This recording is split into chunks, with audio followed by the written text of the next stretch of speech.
Sejarah Indramayu. Awal mula. Di daerah Bagelen, Jawa Tengah, yaitu di Banyu Urip, tinggallah seorang tumenggung bernama Gagak Singalodra yang mempunyai 5 orang putra, yaitu 1. Raden Wangsanegara, 2. Raden Ayu Wangsayuda, 3. Raden Bagus Arya Wiralodra, 4. Raden Bagus Tanujaya, dan 5. Raden Bagus Tanujiwa. Raden Bagus Wiralodra, putra ketiga yang berjiwa besar dan bercita-cita luhur.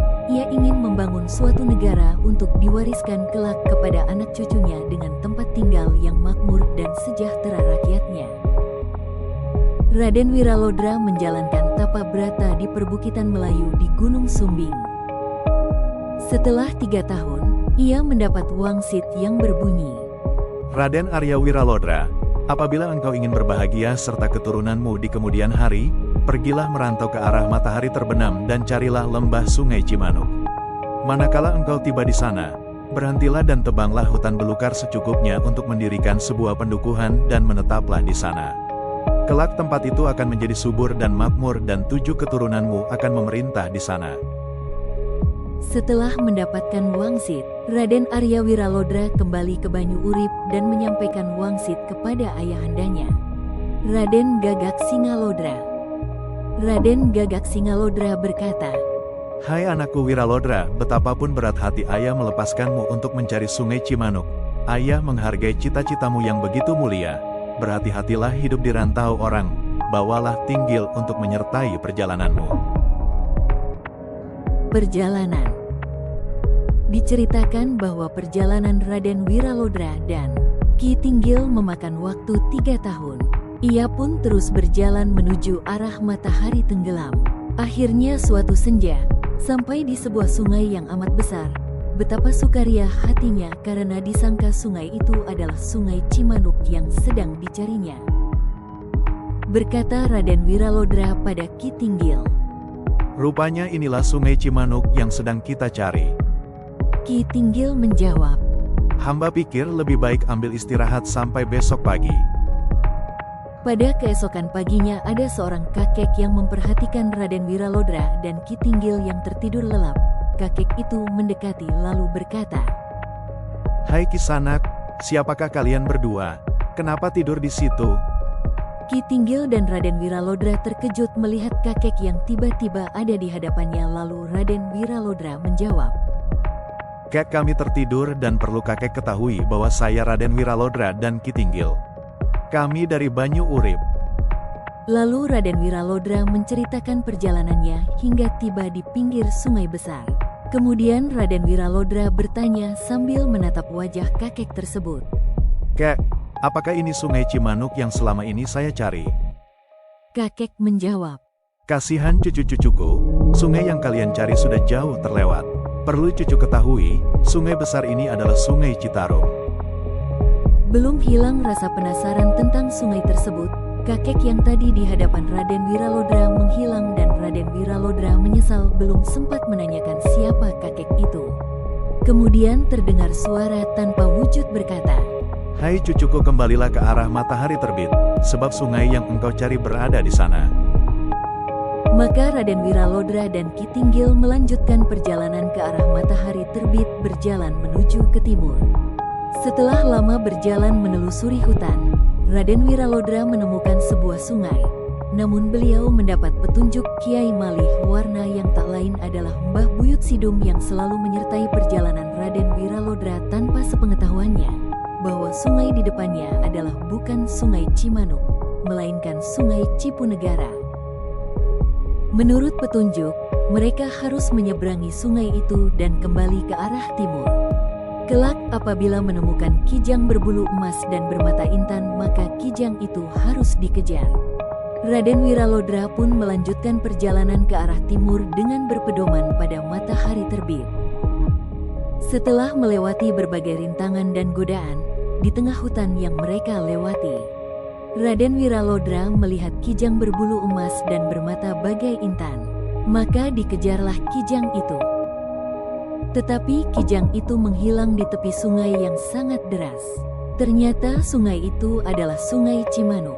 Selanjutnya Raden Wiralodra membuka hutan sebelah barat Cimanuk tersebut dan menjadikan sebuah pedukuhan yang cukup luas.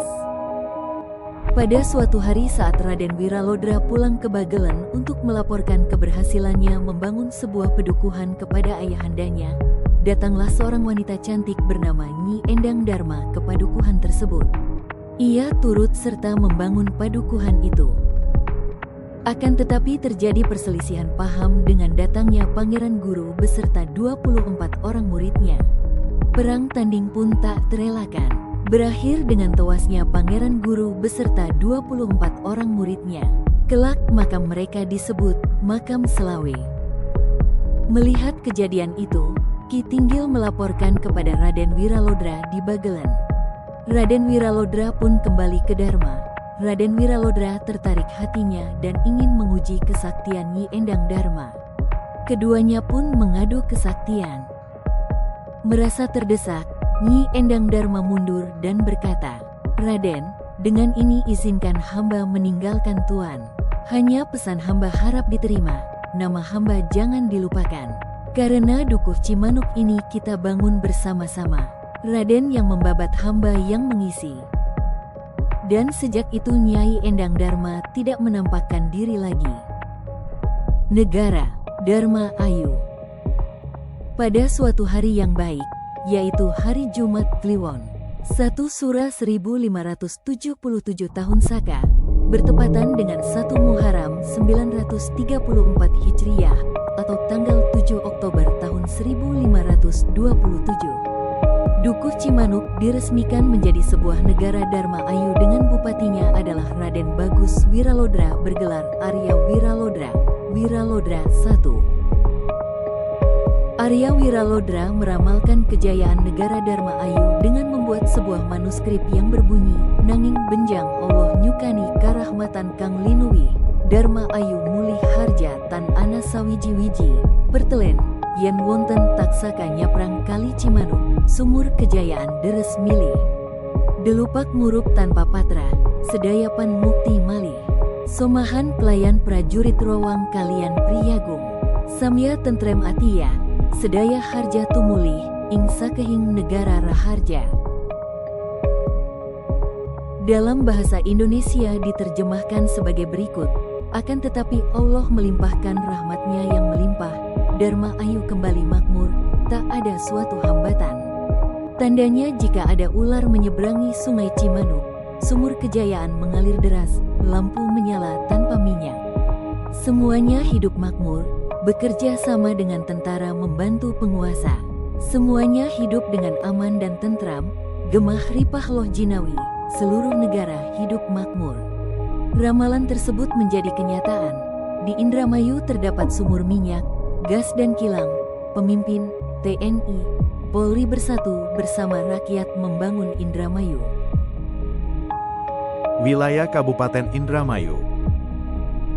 Pada masa penjajahan, Daendels, tahun 1808 sampai tahun 1811, wilayah Kabupaten Indramayu memiliki 2 distrik, yaitu Distrik Bengawan Wetan Timur, di sebelah timur sampai Jati 7, dan Distrik Paparean Barat, di sebelah barat.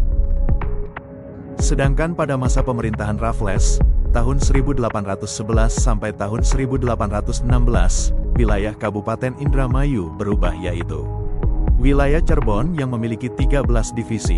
Indramayu saat itu disebut dengan Divisi Bengawan. Akan tetapi Kandang Haur dan sekitarnya masuk ke dalam wilayah Karawang. Wilayah Kabupaten Indramayu berubah lagi pada zaman pemerintahan Van den Bosch, tahun 1830 sampai tahun 1833, yang menetapkan bahwa Kresidenan Cirebon memiliki 5 kabupaten, dan salah satunya adalah Indramayu. Di Indramayu pada waktu itu terdiri dari 2 distrik, yaitu Distrik Indramayu dan Distrik Sleman. Sehingga dahulu Desa Sleman, bagian dari Kecamatan Sliek, merupakan wilayah distrik atau setingkat Kawedanan.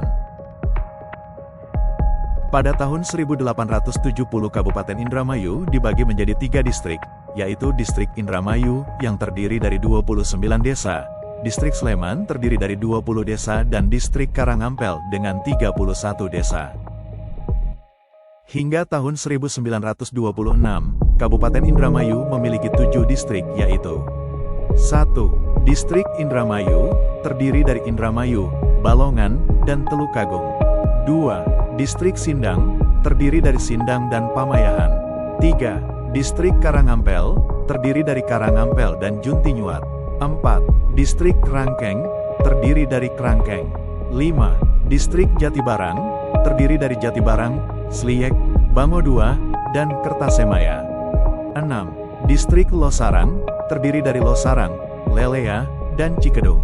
7. Distrik Kandang Haur, terdiri dari Kandang Haur, Gabus Wetan, dan Anjatan. Pada tahun 1970 Kabupaten Indramayu memiliki 17 kecamatan dan 5 kawedanan. Saat ini Kabupaten Indramayu terdiri dari 31 kecamatan, 8 kelurahan dan 309 desa.